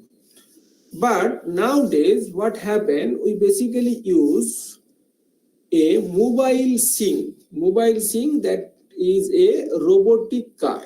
Within this car we have one data collection board, and this car is basically moving within the networks, and whenever this particular car or mobile sync that come within the region of a particular cluster head, then cluster head transmitted data to that particular mobile sync, and after collection of data from a particular cluster head, mobile sync reach to the another cluster head. In this way, mobile sync collect all data from the all cluster head and transmit this data to the base station. Here what happened in this case, that intermediate cluster head, those are used for data transmission from the far away cluster head to the base station. That intermediate cluster head consume more energy, okay, in previous technique. But here what happened, that mobile sync have enough energy. That's why what happened, that mobile sync collect data from the cluster head and transmit the, after collection of the data, that mobile sync reach to the base station and transfer this data to the base station. So what happened, that cluster head load is basically reduced. So that's why mobile sync based energy consumption, mobile sync based data collection is more energy efficient compared to static sync based data collection. Static sync based data collection means where we not use any mobile sync, okay, where that data is basically transmit from far away cluster head to the base station through intermediate static node. Okay, so older time these techniques are basically followed, that static sync base, where the data is basically transmitted through multi-hop communication. Okay, on that case what happened, that energy consumption rate are basically much more. But nowadays, recently, in some specific application, that mobile sync we can't apply for all application.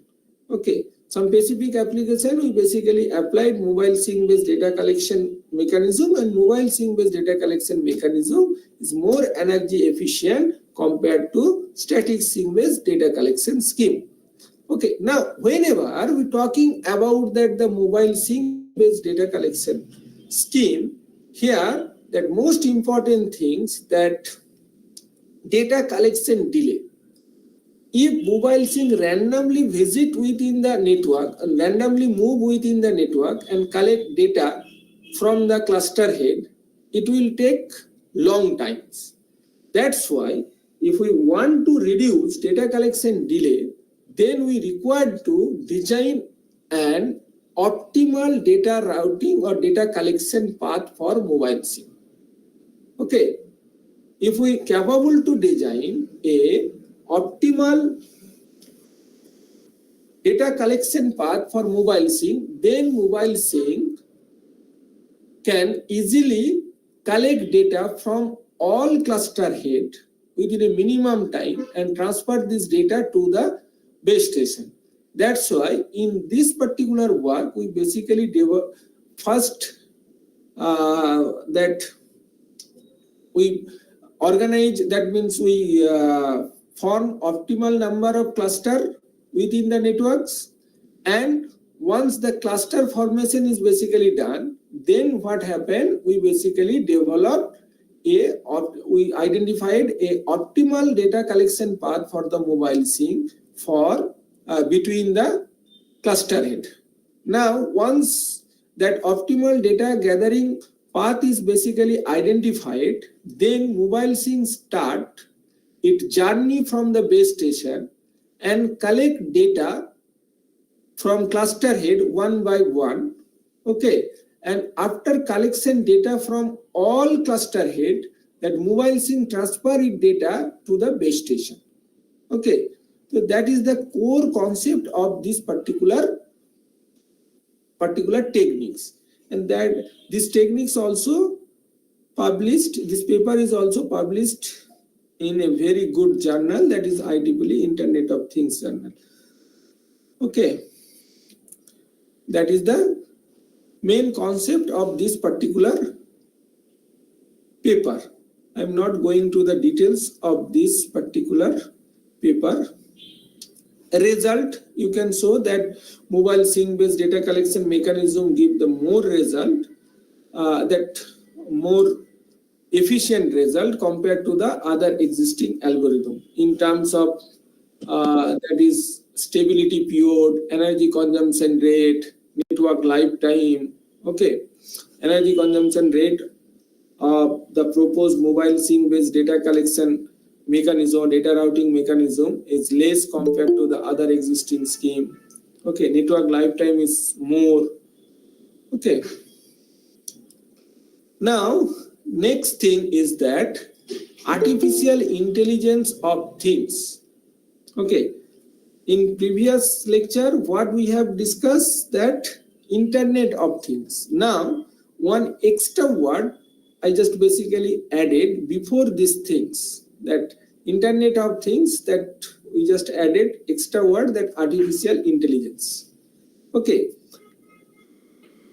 that is same whatever the Internet of Things are we basically discussed till now. Here what happened, that node capacity is little bit more compared to normal Internet of Things node. Okay, here that computational capacity of this particular artificial intelligence of things, whenever we're talking about the artificial intelligence of things, that means IoT plus intelligence of things. That means artificial AI, artificial intelligence. These two things, whenever we're talking about these two things together, then what happened, that in this IoT, that node computational capacity is little bit more compared to normal IoT node. Okay, and whenever we're talking about the artificial intelligence of things, that cost of this network is little bit more compared to the normal Internet of Things. Okay, because what happened, whenever we want to execute lightweight AI algorithm within the node, then we require that more capacity microcontroller within the data acquisition board. Okay, now we have that little bit more capacity microcontroller. Okay, and cost is little bit more compared to normal microcontroller that we can use within the data acquisition board, and within the data acquisition board we can execute a that is a lightweight AI algorithm. Okay, Raspberry Pi board, this is that 6000, and within the Raspberry Pi board we can execute it that AI algorithm. So that's why we are basically refer these things as a artificial intelligence of things. Now here that AIoT enable machine health monitoring systems. What happened in this particular application, we basically developed some node. Those nodes are capable to capturing machine health condition data. That means some data related to machine health that is basically captured by the sensor node, and this node is capable to execute lightweight AI algorithm. Okay, that within the node we basically use a high capacity microcontroller. Okay, that's why lightweight AI algorithm we can easily execute. Now, whenever sensor node found some abnormal data, okay, that sensor node continuously monitor data, okay, and whenever sensor node found any abnormal data, this data reach to that industrial cloud through that ad hoc networks as well as the infrastructure based networks. Okay, now we have different sensor node within a single machine, that all different nodes are basically transmit their data to the industrial cloud, and if industrial cloud receive multiple abnormal data from the multiple sensor node from a single machine, okay, then what happened, that industrial cloud analyze this data and make a decision that machine is basically require maintenance, and one information reach to that responsible person, and that responsible person easily find out this particular machine and repair this particular machine or maintain this particular machine. Okay, so in this way that IoT based systems are basically help in industry automation. Okay, now what happened most of the cases, that if we have basically identified one machine after damage, then this machine will take a long time for repairing. But if we just identified this particular machine require maintenance before shutdown, okay, then what happened? Then production basically hamper less, and we can easily maintain this particular machine. Okay, that's why we just basically propose this particular system, IoT based system. Here that is use case diagram, that how the different administrator and use staff is basically accessing different data. Okay, now how the proposed the system is basically work, that I show this particular diagram, that system initialization, schedule sensor monitoring, data transmission, industrial cloud, that means whenever data is basically transmitted from the sensor node to the industrial cloud analyze this data, and after that what happened, that the informing human and triggering the mechanism no action, and location identified and repairing. Okay, this is the total how the data is basically flow from the end device to the cloud as well as the end user. One is the end device, that this is the sensor node, and another is end user, that is the administrator. Okay, so how the data is flow from here one end to another end, that all these things are basically shown in this particular diagram. Okay, now how the different sensors are basically attached and what the decision is basically taken, that I have shown in this particular diagram. Okay, that R1, R2, that IoT sensor network, R2 is cloud platform, okay, R3 is administrator, R4 is machine, T1 is sensing, processing, transmitting. That is basically done within this particular part. That means IoT enabled sensor networks. Okay, after that checking, okay, detecting, reporting, that is basically performed here. Okay, now if I want to delete some information from the systems, okay, that is basically performed here. Okay, after repairing we require to delete some data from the systems. Okay, that option also available. Okay, that how the total system is basically operate, that we have shown in this particular picture. Okay, and it is another very beautiful application of IoT. That is, in this application we are basically used hot water to kill pest.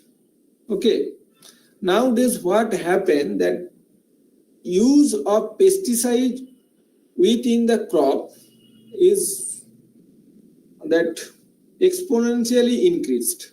Nowadays what happened, farmer basically think that if I put more pesticide, then I will get more benefit. That means crop production is basically increased, and that farmer thought that they will more benefited. But what happened, due to this, that so many health hazard is basically occurred. Some of the times what happened, whenever pesticide is basically applied to the crop, okay, and after application farmer basically harvest this particular crop and sell into the market immediately. So when that farmer is basically sell this particular crop within the market, then that pesticide not remove properly from the crop. Okay, that's why due to the slow poisoning, what happened, different health hazard is basically found. Okay, nowadays health hazard is very serious issue. Okay, so for this we just thinking that how we basically kill pesticide, that pest without any pesticide. Okay, in this direction we basically develop this particular device. Here what happened, we use hot water to kill pest. Okay, now we use one solar panel, okay, and we have some battery here. Using this battery, what happened, that in night, this here we have some light. Okay, this light basically attracted that pest. Okay, whenever light is burn within the night, then pest is basically coming here, and this water is also that warm, that means boil, and whenever that pest is come here, and this pest drop within the hot water and they basically die. Now here we have one camera. That camera basically take pest picture. Okay, and that picture is basically transferred to the cloud and analyze this picture data, and after that, that system is basically make the decision which types of pest is basically attacked within the crop. Okay, so in this way, this is not very high cost device, and this is basically near about 2000 price whenever we just basically developed in our lab. Okay, but this is very helpful. Without any pesticide, we can control the pest. Okay, accuracy of this device is almost 85%. Okay, without any pesticide, we can control pest up to 85%. Okay, and some of the cases is 90%. Okay, for some crop. So this is very helpful. This is also a IoT based device. We just basically now try to modify it or improve that accuracy of these systems. It is another application of IoT. That here what happened, this is a DST project. Okay, under this particular project, we basically developed an IoT based systems for cow health monitoring. Here in this particular picture, you can see there is a belt, cow belt, and within this particular belt, what happened, one sensor based IoT device is basically tied, and that device capturing different health parameter of this particular cow and transmit this data to the cloud, continuously transmit to the cloud. Now what happened, whenever data reach to the cloud or central server, this data analyzed through the AI algorithm, and if any abnormality is found, then this data reach to the veterinary doctor, and veterinary doctor again analyze this data, and after analyzing this data, if veterinary doctor wants that found any abnormality, then what happened, that veterinary doctor prescribed to the field worker or farmer that this guy required to take special care. Okay, so this project concept is basically coming in our mind that nowadays you can found, those are basically related to village, they basically realize these things more better, that nowadays farmer are not interested to buy any that cow. Okay, because they are basically that whenever cow is basically have some disease and ill, they are unable to find any veterinary doctors. Okay, that's why what happened, that farmer is not interested in that cow farming. Okay, but cow farming is basically a very good local economical source. Okay, that's why what happened, that we just basically think a particular to make a particular system in this through this particular system, that veterinary doctor need not to go that village. Okay, the veterinary doctor is basically seated in the city, and our device automatically capture that the cow health information, and this data is reached to the veterinary doctor with some decision. Okay, initial level decision, and veterinary doctor basically analyze this data, and from the remote location, that means city, that veterinary doctor require to prescribe some special treatment, then veterinary doctor send this information directly to the farmer, and farmer taken care of this cow. Okay, so that's why the systems we have developed, and the systems work properly. And here another beautiful application of the IoT, that what happened, that in village, remote village, what happened, that there is no proper healthcare systems. Okay, there no doctor is basically present. You can see within the picture that huge amount of patients are basically waiting for the doctors. Okay, so and some of the village they have no medical facility. For this, what happened? We basically try to develop a small device. That device is basically collect some physical parameter, okay, child health related parameter, and transfer this data to the doctor. And this particular device is developed for pneumonia detection, because that in WHO report, based on the WHO report, that 6.65 million children die below 5 years in India, okay, due to the pneumonia. So that's why we just basically developed a small device, and this device is basically tied through a belt, and this device continuously capture data from the child, okay, and whenever and transmit this data to the cloud, and whenever cloud is basically, and within the cloud that AI algorithm basically executed, and if abnormality is found, then this information goes to the doctor, and after that doctor again check this data, and if the doctor need any special treatment, then inform to the parent. Okay, so this is also a very beautiful IoT based application. Okay, and we have patented this particular IoT based system work.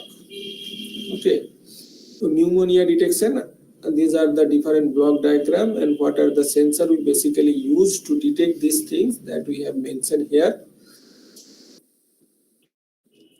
and how the data exchange between that the monitoring child to the systems that I have shown in this particular picture. Here this is a device, and that device basically sensor based device, that device capturing data from the monitoring child and transmit this data to the base station to wireless communication, and after that this data reach to the server. In this particular end we basically use that the cloud server, where data is basically stored and analyzed by the AI algorithm and make the decision, and after that this decision is basically transferred to the that end device, that is the mobile device, doctor mobile device, and whatever the decision is basically final decision is made by the doctor, that information also back to the cloud server, and after that this information reach to the child parent. So this is also a sorry,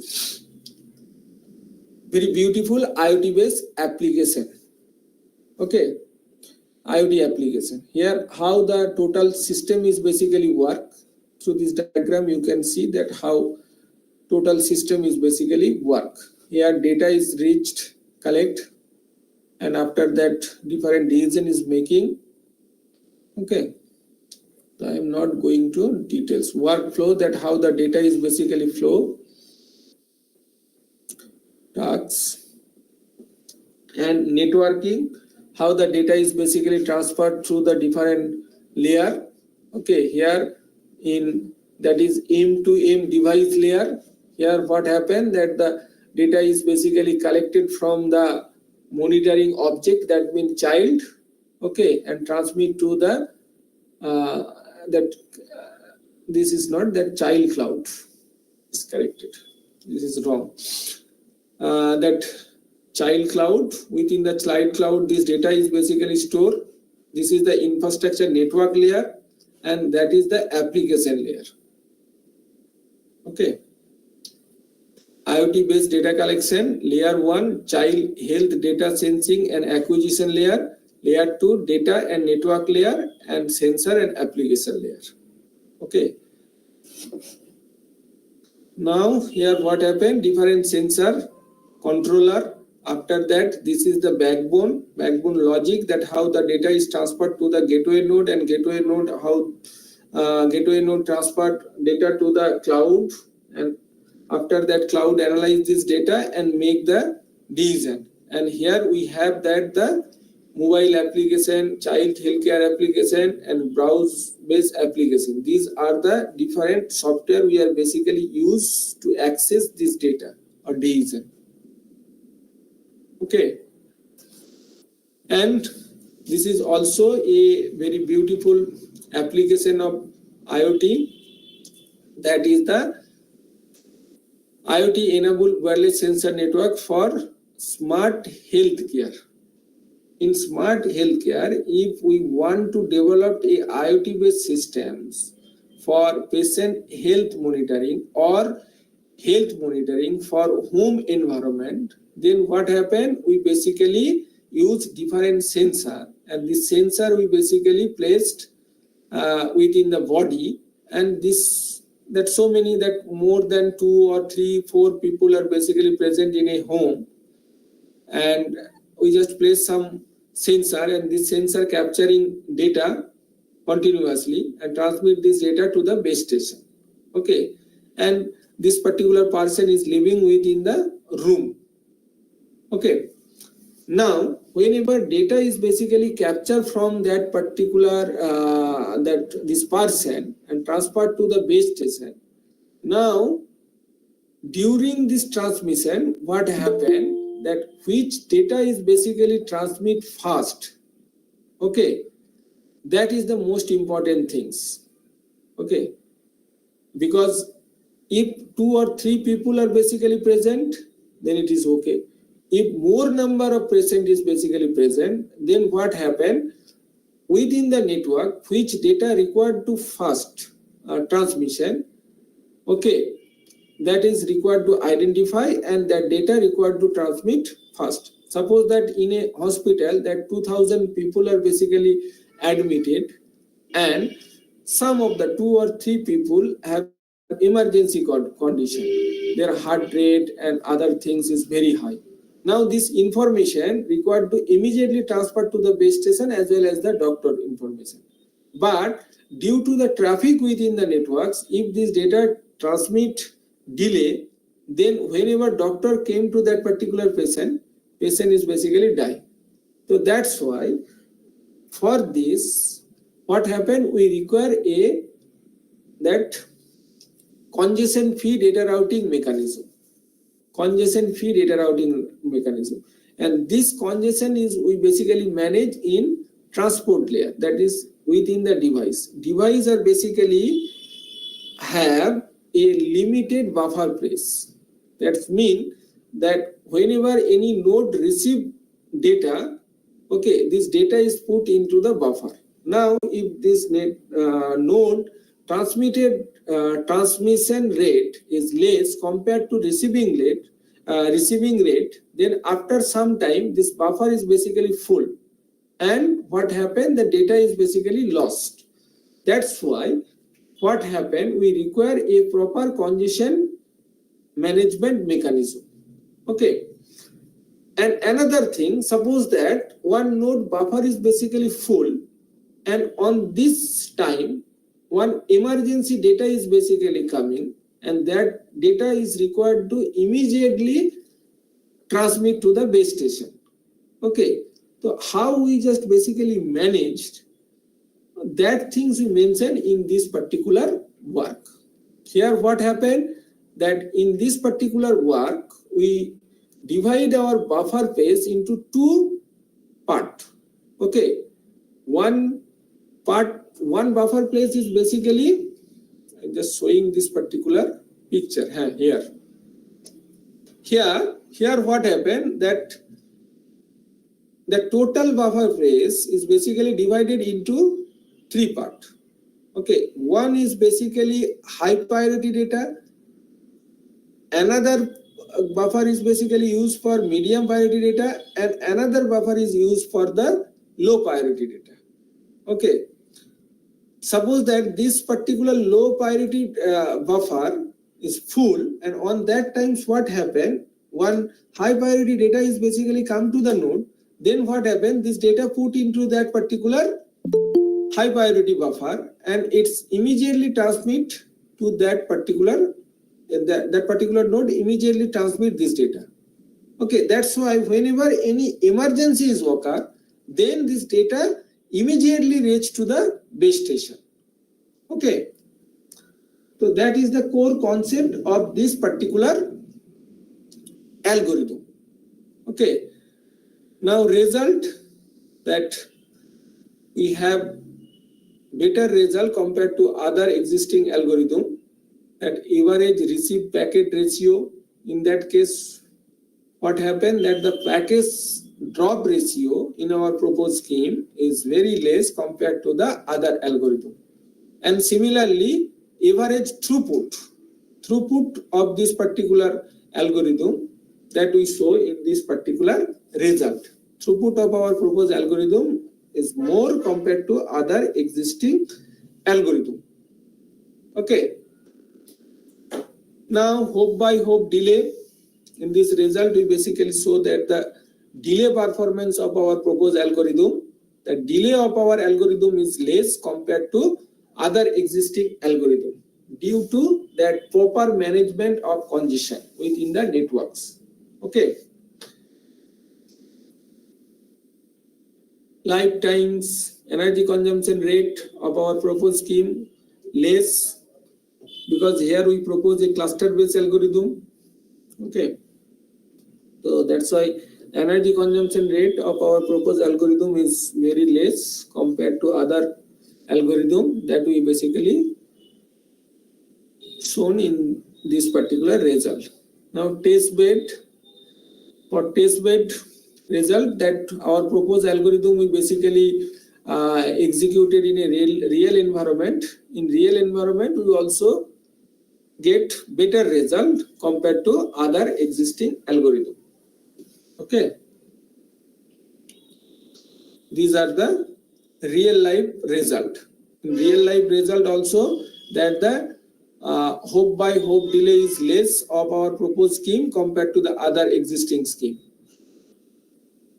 Okay, thank you. Today I just stop here. If you have any doubt, then you can ask question. Anyone? And we have some time. In these times, if you have any doubt and if you want to discuss anything, then you can discuss. Anyone?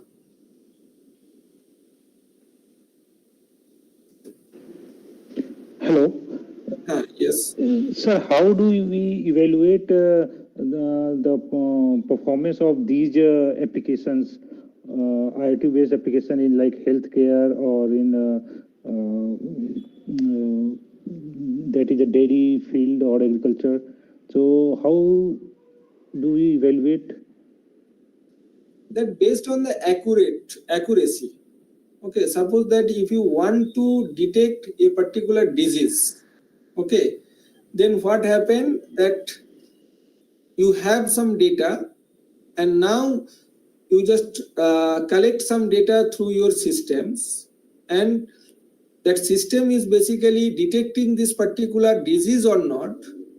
Based on that, you require to analyze the correctness of your systems. If your system is basically correctly detect, then you can say that our system is basically accurate. That is, the performance is high.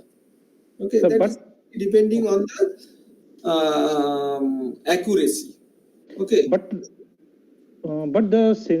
since we are getting the data instead of directly visiting the doctor itself or presenting we are collecting the data, limited data from the sensor node or sensor. So limited. So maybe the significant we will not get the good accuracy as the good data can be acquired by the person when visit the doctor or when the veterinary doctor itself visit the animal and do. One thing is that before finalize a particular systems, you require to validate these systems. Okay, during the development, what happened? We are basically tested our system in different environment. Okay, And if we not getting that good result, then we require to rethinking that how we just improve that the accuracy of the systems. Okay, this is the testing phase.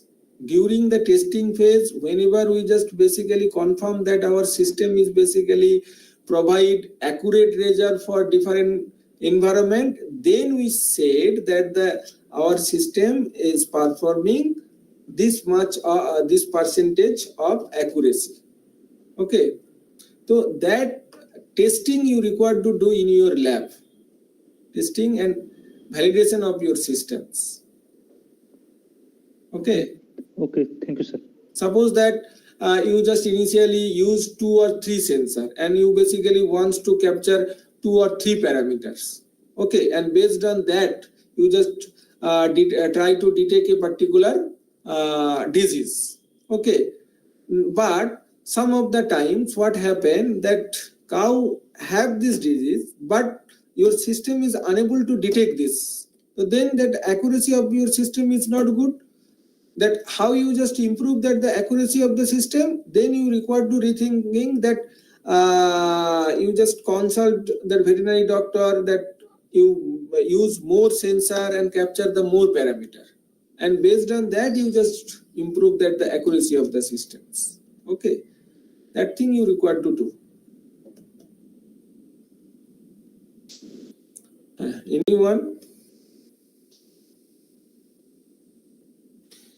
Anyone having any question or you want to discuss anything regarding today's discussion?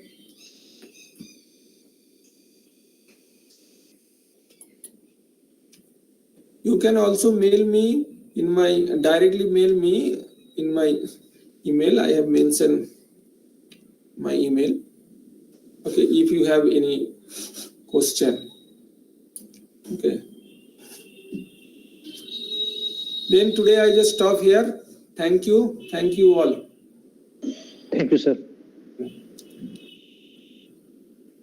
TIC cell, today I just stop here. Thank you. Then I just leave.